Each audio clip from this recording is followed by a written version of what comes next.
আসসালামু আলাইকুম ভিউয়ার্স। তো প্রথমে আমি তেল দিয়ে দিলাম। গরম হাওয়া আসার পরে আমি এর মধ্যে দিয়ে দিব পেঁয়াজ কুচি এবং কাঁচামরিচ কুচি।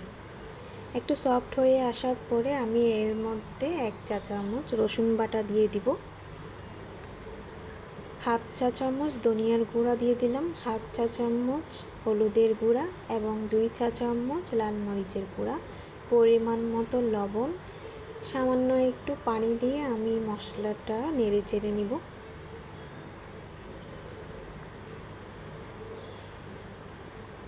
তারপর এর মধ্যে দিয়ে দিব টমেটো কুচি,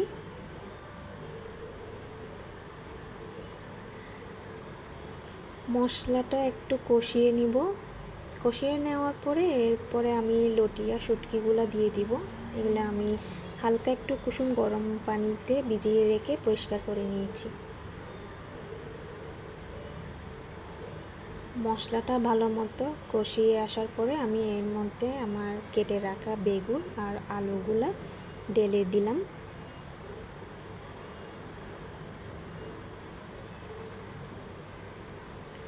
এখন ভালো মতো মশলার সাথে বেগুন আর আলু মিক্স করে দিতে হবে।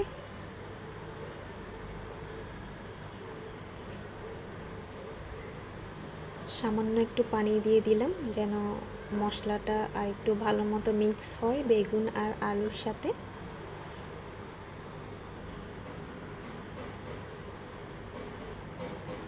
মিক্স করা হয়ে গেলে আমি রান্নার জন্য পরিমাণ মতো পানি দিয়ে দিব। আমি যেহেতু একটু ভালো মতো সেদ্ধ করব তাই আমি একটু পানির পরিমাণটাও বেশি দিলাম।